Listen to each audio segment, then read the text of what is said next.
Good morning, Eugene. How are you? I'm great, Jana. How are you this morning? Great. We have another podcast on the media because as we've looked over the last few years campaigning, we realize that the big problem is media. Despite our best efforts to get information out through podcasts, leaflets, events, and more, media is really the propaganda arm of the government, and we are up against the machine. We did two previous podcasts everyone can reference with links below on the Commission Amon and News Talk, how they responded to our complaint when we didn't get an objective view on a topic relating to the sexualization and indoctrination of children. And then, Eugene, we did a dive into Project Syndicate. So today, we're going to talk about the big problem in Ireland, which is RTE. They got over 700 million bailout in public funds last year, and all they do is just push the government agenda, not allowing any views. And I'll turn it over to you, Eugene, to kick this one off. So I'm kind of calling it RTE. I'm not calling it misinformation. I'm saying no information in the main. Ireland's Pravda, keeping you in the dark. So basically, they're going to give you the information they want to give you, but there's some topics they won't cover at all. Or if they do cover them, they might cover them in a very restricted way, and they leave out aspects of information which should be included in the story because they're part of the story. So we'll have an example of that at the end. So I'm going to go through a number of specific examples, and there's two sides to this because it's going to show you what RT haven't told you, and it'll also maybe hopefully inform you about those things that they didn't tell you about. So there's kind of two purposes to this particular video, and that's it. So let's get into it. So these are the items they choose not to cover. So the first one here is why the USA left the World Health Organization. So, most people will just say, "Oh, it was just Trump." It's a crazy Trump thing, and we'll play the video for you. So there's a video behind this where RFK actually explains it. Like many legacy institutions, the WHO has become mired in bureaucratic bloat, entrenched paradigms, conflicts of interest, and international power politics. While the United States has provided the lion's share of the organization's funding historically, other countries, such as China, have exerted undue influence over its operations in ways that serve their own interests and not particularly the interests of the global public. This all became obvious during the COVID pandemic when the WHO, under pressure from China, suppressed reports at critical junctures of human-to-human transmission and then worked with China to promote the fiction that COVID originated from bats or pangolins rather than from a Chinese government-sponsored research at a biolab in Wuhan. Not only has the WHO capitulated to political pressure from China, it's also failed to maintain an organization characterized by transparency and fair governance by and for its member states. The WHO often acts like it has forgotten that its members must remain accountable to their own citizens and not to transnational or corporate interests. Now, I believe that for the most part, the staff of the WHO are conscientious people who sincerely believe in what they're doing. And indeed, the WHO has, since its inception, accomplished important work, including the eradication of smallpox. Too often, though, WHO's priorities have increasingly reflected the biases and interests of corporate medicine. Too often, it has allowed political agendas like pushing harmful gender ideology to hijack its core mission. And too often, it has become the tool of politics and turned its back on promoting health and health security. Global cooperation on health is still critically important to President Trump and myself. But it isn't working very well under the WHO, as the failures of the COVID era demonstrate. The WHO has not even come to terms with its failures during COVID, let alone made significant reforms. Instead, it has doubled down with the pandemic agreement, which will lock in all of the dysfunctions of the WHO pandemic response. Well, we're not going to participate in that. We need to reboot the whole system, as we are doing in the United States. And I certainly tracked the WHO very closely during the COVID crisis, and they've erased an awful lot of the old videos that they had, the YouTube videos. And there's good reason for that, because there was such incompetency. It was unreal. I couldn't believe what I was watching at the time. Mhm. So these guys, I would agree with the concerns that people have here. And the pandemic treaty, it's not really referenced here. The whole notion of the pandemic treaty and the amendments to the international health guidelines. And we'll put some video references below for people. But people don't even realize about these things because RTE doesn't cover them. Mhm. They don't talk about the international health regulations and the grab of power that the WHO are attempting to achieve in those regulations, which is Mhm. outrageous. It's basically giving them totalitarian levels of control that they shouldn't have, because of the way they can reclassify pretty well everything as a health Yep. issue. Climate change is a health issue. Food and agriculture are health issues. So now they can start dictating to you about all these other things, Mhm. right? This is the problem, right? So again, RTE didn't cover this at all, and they don't cover things like the health regulation changes and the outrageousness of the WHO. So there's no information they're giving to people on this whole issue. And journalists in the past would have been all over this like a rash. Proper Yep. journalists would have been. And people think the Yeah. WHO is funded all by member states, all contributing to make sure we have great world health. Over 80%, probably closer to 90% now that the US pulled out of funding, but over 80% is funded by private investors, with the number one investor being no one other than Bill Gates, who's profiting from these pharmaceuticals. So Bill Gates is giving them money to then push pharmaceuticals, and then Bill Gates gets richer. So connect the dots here. This is not a member state funded independent body. It's a body to make the rich richer and then control the rest of us. Right? The whole story of Joe Biden in his last years in office. This book was launched. It's a New York Times bestseller, as you can see here. And it was written by some mainstream media people as well, right? They wrote the book, which is interesting. And it talks about the original sin, his decline, his cognitive decline. And basically, it's kind of asking questions like, who was running the country? Mhm. Because Joe Biden was gone. He was gone months before the election. We could see it in his interviews.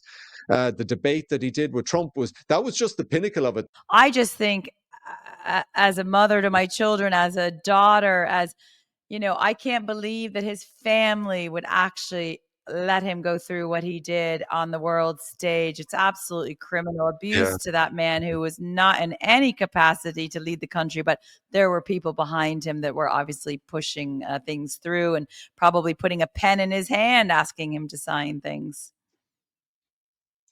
Yeah, well, they use the auto pen. I Yeah. mean, that's basically what they happened for. I think every signature in the last year of his was done with an auto pen, Mhm. and that's the. So there's a video here. The Mail Online are covering this. We'll put some of the links in the description.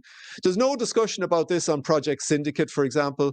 There's no discussion about this in RTE because they don't want to talk about this narrative because people lied to our Mhm. face. Kamala Harris lied to our face. CNN lied to our Mhm. face that this was, the president is in great form. He's fully comprehend. He's in full comprehension. He's as sharp as he's ever was. All this kind of thing.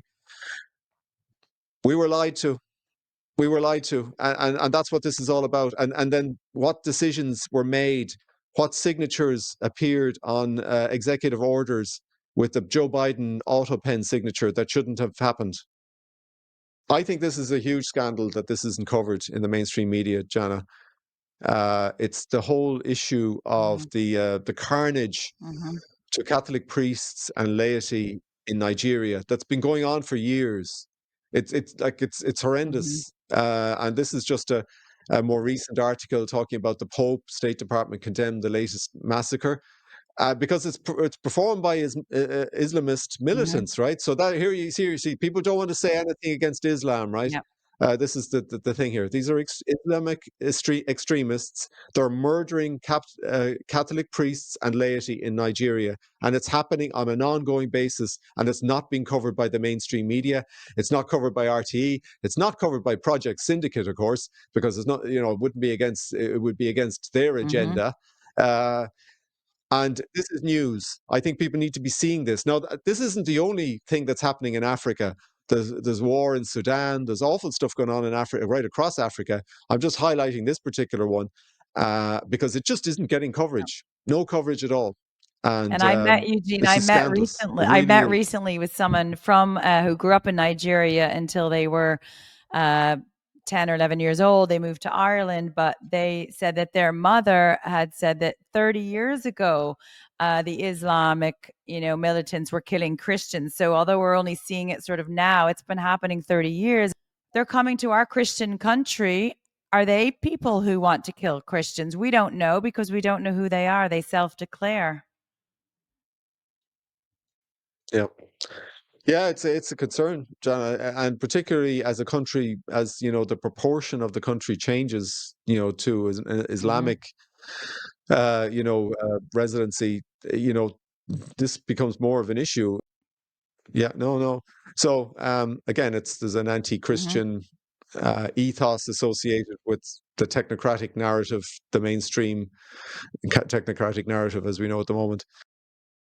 This is a HSS Mhm. report. We all know about the CAS report. Not that that would have got enormous coverage in the mainstream media either, but it did get a level of coverage. This didn't get any coverage at all, Jana. No. And this is a more significant report than the CLAS report. Mhm. This is a US report equivalent to the CAS report, but at a different scale. It's a more comprehensive report. And if you talk to the GenSpec folks, they would actually say that this is a more Yeah. important report, not covered anywhere in the mainstream media. And you can see it here. I'll just highlight and read the text. The review highlights a growing body of evidence pointing to significant risks, including irreversible harms such as infertility, while finding very weak evidence of benefit. That weakness has been a consistent finding of systematic reviews of evidence around the world. Mhm. So this is a really comprehensive report. It backs up the CAS report and goes further. And of course, nobody wants to talk No. about it and want to cover it in the media. We'll Other move on, but countries that's have just another. banned puberty blockers, cross-sex hormones, and these surgeries. They've said no. Yeah, Countries in Europe, the US, but Ireland is still pushing this gender transitioning of children. It's being pushed in every aspect of society, whether it's the drag time story hours, the pride events, in the classroom, in all the books, in the yeah, libraries. But I wonder why that is. Minister for Education, Helen McEntee, her husband, Paul Hickey, is a director at AbbVie who make puberty blockers. So I'm waiting for a reply from the SIPO, Standards in Public Office, where I wanted to get evidence that Minister Helen McEntee declared this potential conflict of interest when she signed 72 genders into hate crime, but also as she's pushing this in the classroom. So definitely a conflict of interest there. And I don't consent to the classrooms in Ireland being used as a target market to push transgenderism on kids so they can take her husband's drug. yeah. No. Well, again, John, I'll just go back to what they teach in Irish schools right now is a Mhm. lie. Like and they don't even they never talk about gender Yeah. dysphoria. So they're never talking about what's real. There is a condition called gender dysphoria. They never talk about that, and they never talk about then the desistance and the detransitioning or anything. So what they're basically peddling lies, Mhm. and there needs to be ultimately, I think, legal sanctions against the Yeah. government for compensation. And I think if kids have been harmed by Yes. this thing and have been sent off to a clinic in Belgium or wherever they send them to, and ultimately end up infertile or have all sorts of problems as a result, I think they need to be coming back and suing the hell out of the Irish government Absolutely. because they deserve to. So let's move on. Another story, WPATH, right? This is a slightly older story. This is from March of 2024. And this was a revelation of basically what was happening within WPATH. And there was a whole load of leaked files. There was leaked conference calls. I've watched a number of them myself. There's documentaries on YouTube talking about it. Never covered in the mainstream. And basically, if you look at some of the videos, the people in WPATH are acknowledging the fact that the children that they were being put forward, being put through the kind of transgender pathway of affirming care, etc., didn't have the capability to consent and had comorbidities, Mhm. mental health comorbidities, which would have impacted them. And that it was probably inappropriate for them to be doing what they were Mhm. doing. So, kind of admitting themselves that what they were doing was Yeah. wrong. And so there's huge records of this. Again, it wasn't covered in the mainstream media, but again, we'll have the links to it. You can look at it. Thankfully, there was a whistleblower who revealed this stuff. Mhm. And so take a read. And it's just backing up everything else we've been talking about. The next one is the USA rejecting Agenda 2030, right? So this might become as a surprise to people. And again, we'll actually play the clip here. There's an audio clip. And again, the transcript is available online so people can read the transcript as to why they're doing it. We, however, have decided to call a vote on this resolution. We have a concern that this resolution reaffirms Agenda 2030 and the Sustainable Development Goals. Although framed in neutral language, Agenda 2030 and the SDGs advance a program of soft global governance that is inconsistent with U.S. sovereignty and adverse to the rights and interests of Americans. In the last U.S. election, the mandate of the American people is clear. The government of the United States must refocus on the interests of Americans. We must care first and foremost for our own. That is our moral and civic duty. President Trump also made it clear and overdue course correction on gender and climate ideology, which has pervaded the SDGs. Simply put, the globalist endeavors like Agenda 2030 and the SDGs lost at the ballot box. Therefore, the United States rejects and denounces the Agenda 2030 for sustainable development and the Sustainable Development Goals and will no longer reaffirm them as a matter of course. So he talks about it. He talks about the notion of soft global governance here. And I would say he's actually been very polite. It's more than soft, right? Because we can see what's happening in the education system where it's total United Nations, UNESCO indoctrination happening in the education system.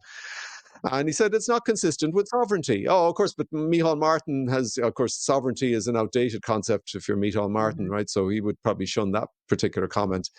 And then he talks about gender and climate ideology. 100%, 100%.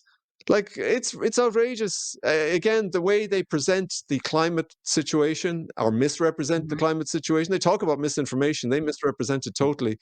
Yeah, so we can see here the United States rejecting Agenda 2030 for very good reasons, the same reasons we should be rejecting it. However, we're totally bought into it.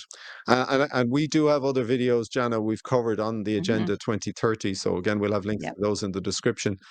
And for parents, your children are getting indoctrinated in this stuff on a daily basis in most of their subjects, in school activities, without you actually being asked permission to do that. So this stuff has been introduced even outside of the curriculums into every aspect of school, preschool, primary school. It's been formalized in the new Ashter and primary school curriculum, but it's already been happening for years. There's a whole group of NGOs that produce the collateral for this. It's been pumped into our school system so that every child unquestionably believes everything that comes from the United Nations. That's basically what's happening And right it's now. worth, Eugene. I know they talk all about gender equality and everyone thinks it's Yeah. all about rights for women from the United Nations, but we can overlay the United Nations definition of gender. It's not about women's rights, and they believe that gender is not biological. So that's really important to know about the United Nations as well. This is something that people probably aren't aware of. This is a document that was produced. It's a United Nations group actually talking about sex-based violence against women and girls, right? So we will link to the document in the description. It's in a draft format at the moment. And it contains some very interesting conclusions or recommendations, which would be contrary to what we teach in our classrooms and what we've been building into our legislation. So let's see what some of those things are, Janice. So I would invite people to take a look at this thing. So some of the conclusions: acknowledging the reality of biological sex is critical in addressing specific forms of oppression faced by women and girls. And it is. Of course, that's not the way we operate in Ireland at the moment. Um, and it talks about it here: policies that seek to erase women as a group that experience discrimination based on their sex, as well as erase women specific language, which is what the EJA and people tell to do in schools, do not only constitute unlawful discrimination, but are also violence against women and girls. See the wording. And I'd agree with that wording. I think we all would. So, Eugene, would and look at this thing this here. would be saying that the referenda, there were two last March, was violence against women and girls because they tried to erase us. That was a violation of our United Nations sex-based rights. So shame on you, Roderick O'Gorman, for violence against women and girls by trying to put policies erase us. No, there's conflicting views because there's different. I think that this caused a bit of controversy, and I think it is causing a bit of controversy within the United Nations, this particular document, because all the ideologues, all the Marxist feminists who are in there promoting all the gender stuff, right, the gender equality, as they would call it, would be in opposition to this, of course. This is, but this is just saying it as it Yep. is. This is saying it from a pure women's. This is what the National Women's Council should be saying. Like, this is what the words that should be coming from the National Women's Council that get funded every year over €1 million out of taxpayers' money. But they don't say this thing. They say what the Marxist feminist theorists want. That's the view that they have. Now look at it here. Ensure that the terms women and girls are only used to describe biological females. And the last line here, forfeiting female-specific terminology under the pretext of inclusion. You know that word inclusion? That they keep saying in the Canaltas program, we've got to be inclusive, all this stuff. And the pretext of inclusion is not justified in international law, so you shouldn't be doing it. So this is, I don't think people are going to find it very hard to accept this, but this is what I think this is a very valid document. I think this is great to see this. It's just telling most normal people what they understand already, but which we've been told the exact opposite in this country, in our education system, in our healthcare system. All our politicians go around talking nonsense, don't know how many genders, start counting the number of genders that they are. I'm not saying everybody in the United Nations agrees with this, because I reckon they don't, because they've got conflicting views in the United Nations at the moment, because gender equality means something else in the United Nations, as we know. But this is good to see. This is somebody talking about it from a sex-based violence perspective, and it's violence against women to not acknowledge biological sex. That's kind of what it's So saying. all those political parties, the Uni Party in Ireland, Fine Gael, Fianna Fáil, Sinn Féin, and all the NGOs, 32,000 of you that spend $6 billion of our tax money, you lobby to erase women and girls. Stop this violence against us. I'm conscious that there's a huge embargo in the mainstream media on anything related to vaccine injury. You're not going to see it. They don't cover it. They don't want to cover it. They don't want to entertain it, to discuss it in any shape or form. So look at what we have here. The FDA have approved updating the warning labels on mRNA COVID-19 vaccines regarding myocarditis and pericarditis following vaccination. The scarring of the tissue in your heart. The muscles in your heart get scarred. And if that's severe enough, it'll kill you. So they're putting the warning on. So here it is, folks. It's real. The FDA are basically stating this thing here. So this is just from June, right? You won't see any coverage of this in the mainstream, of course. We did a video, Jenna, which was everything that the mainstream media didn't cover from Pope Francis on gender theory. And so we'll just put a link to that video. It talks about the multiple press releases and statements, and then the documents issued by the Vatican, which none of which have been covered in the mainstream, which basically talk about the Catholic Church's condemnation of gender theory. It's pure and simple. And we've Catholic schools in this country bringing this stuff into the schools, into the classrooms, actually building it into the principles of the school. You know, the whole Canaltas thing now, which is kind of altering the kind of terms and ethos of the school, so to speak. It's totally unacceptable, people. You shouldn't be doing it. So here we got the Vatican again talking about a row about the climate talks over gender rights. Okay, so you might think, what's all this about? And the Vatican are actually siding with the Saudi Arabia, Russia, Iran, and Egypt, kind of these other Muslim countries. Like, why are the Vatican siding with those countries? Because the terminology of gender that's used by the United Nations and used in the climate documents is implicitly referring to gender ideology and transgenderism. And the Vatican are not comfortable in signing off with documents that have that language. This was covered by the BBC, actually, so this is a BBC article, but it wasn't covered by RTE, and you wouldn't see it being covered because they don't want anything that goes against this particular narrative. So GAVI, the vaccine organization, right? This Vaccine Alliance, Global Alliance for Vaccines, which again, the USA are pulling out of, and for good reason, again, because this whole mRNA vaccine stuff, right? Now, Trump is complicit in this as well because he was involved in the development of the original vaccine. And Trump himself actually gave a free pass to the pharmaceutical organizations from a liability perspective in developing the COVID vaccine. And that kind of gave them a carte blanche to go out and do what they wanted, basically. So, Donald Trump is actually partially to blame for this as well. So I'm not going to let him off the hook. But the trouble is the vaccines, as we know, there was a huge safety issue with them. And particularly for certain categories of people. And the guidance has been, everybody has to get vaccinated. Pregnant women, young children, babies, everybody. And that's totally inappropriate, and that's not the way to be doing it. And there's other stuff happening with vaccines, which is not just related to COVID, but just the general vaccination of young children, in particular, babies, like 2-month-old babies, etc., where there's no studies done of the interactions of the different vaccines with each other and what effect that might have on a young body. A major concern that I share with the president is how the World Health Organization and GAVI partnered together during the COVID-19 pandemic to recommend best practices for social media companies to silence dissenting views, to stifle free speech and legitimate questions during that period. In addition, GAVI has continued to make questionable recommendations encouraging pregnant women to receive COVID-19 vaccines. Having said that, there's much that I admire about GAVI, especially its commitment to making medicine affordable to all the world's people. GAVI has done that part of its job very well. Unfortunately, in its zeal to promote universal vaccination, it has neglected the key issue of vaccine safety. When vaccine safety issues have come before GAVI, GAVI has treated them not as a patient health problem, but as a public relations problem. One example is the DTP vaccine, which the developed world replaced a long time ago with a much safer DTaP vaccine.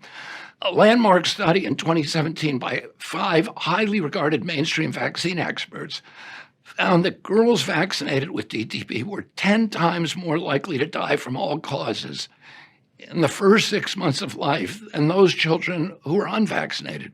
The study therefore concluded, and I quote, "All currently available evidence suggests that the DTP vaccine may kill more children from other causes than it saves from diphtheria, tetanus, or pertussis." End quote.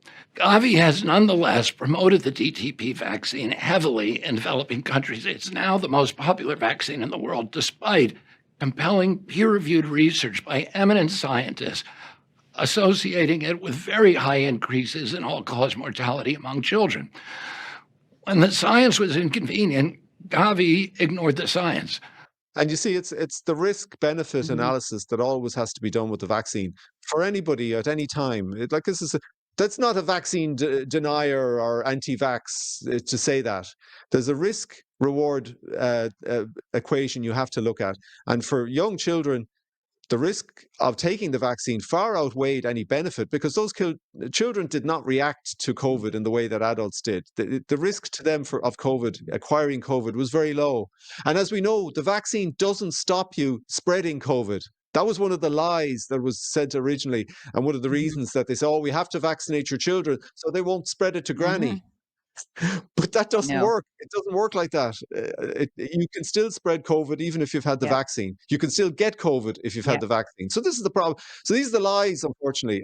You may not know that at the Bilderberg secret conference that happened recently, one of the topics was depopulation. Let me say that again. The globalists were talking about depopulation, and we did a podcast, Eugene, showing how they want to control the world population, not just with numbers. They want to reduce us, but also mind control. We'll put the link to that podcast. So if anyone thinks the globalists don't believe there's too many people on the world, you can see all the evidence that we did. They're spraying kids, spreading flu to granny. They're giving mRNA shots despite the fact that the trial data was so damning that Pfizer wanted to bury it for 70 years. They think there's too many people, and they are trying to reduce the population. It's not a conspiracy, unfortunately. This is the case where they give you some of the news, but they don't give you the full story. So thankfully, Ryan Casey won his case, a defamation case against the BBC. Of course, the thing that they didn't mention was the name of the journalist, Kitty Holland, who's a social commentary journalist with the Irish Times, part of the mainstream. And she wasn't named at all, right? She was the perpetrator. She came out with the comments on the BBC program that he took the legal action against. So why wasn't she named in the mainstream Protecting media? their The own, gripped media the did name cronyism. her. Yeah, it's a cronyism. So again, you're getting partial story here, and it because obviously BBC had to take the full liability for everybody they had on the show, so they had to pay the compensation. But they didn't say that it was actually an Irish journalist from the Irish Times who made the comments, and it resulted in the court case. So Jana, this is it. I mean, and I mean, the last one I'm going to kind of pull up here because it's one that's not covered at all. They don't really want to cover it because they don't want to. Again, the whole Pact for the Future and all this stuff, right? There was very little coverage. There is one article you'll find on the RTE website. But there was very little coverage for this. You won't see any RTE documentaries talking about the SDGs and going into them in detail, talking about what the Pact for the Future is all about, and the transformation of global governance, which Micheál Martin signed us up to. You won't see them talking about that because they want to keep you in the dark on it. So that your children will get it. Your children will be getting it in the neck every day. They'll have these little red little boxes that they'll be playing with and learning about gender equality and all of these things. They'll be learning about all that stuff. But you, as their parents, because they know that they're not going to be able to indoctrinate you to the same extent as your children, so they'll focus on the children. And we'll That's what they're share doing the at the moment. tweets that Micheál Martin put out about the Pact for the Future that he was delighted to sign as well, so people can see exactly what our so-called leaders are signing Ireland up to without the consent or consultation with the people. Ireland have set out their stall to be best in class for the SDGs. That's there. But while it was in the programme for government, it wasn't discussed during the election. It wasn't an election issue. Do you notice that? There was nobody talking about the whole United Nations Pact for the Future Agenda 2030 in the election, last year's election.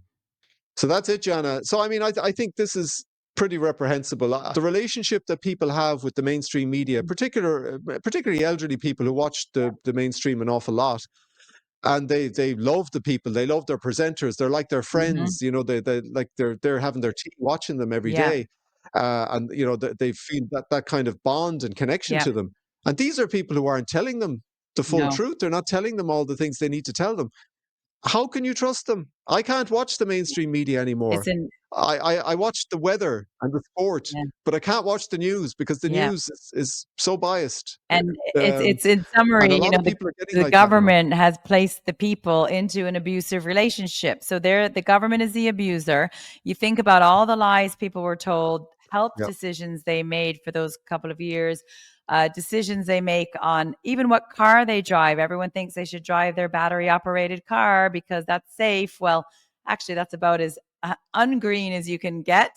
And all the life decisions people make for themselves and their families based on those lies. And it's an abusive relationship. But until people hear their abuser say, we lied, we made a mistake, or we lied, they may not snap out of that trance and being sucked into the programming from the programs on television. So, we do our best to get information out like this today, where it shows what the mainstream, or should I say legacy, won't cover. But it's really clearly evident that media is the problem, and we need to come up with ways to have a stronger independent media in Ireland that people can watch as an alternative. So that's something maybe when the kids return to school, we can look at how to get out there. We know that we're shadow banned. What I would ask everyone to do is like, share, and subscribe. Send this to everyone you know. Add a comment.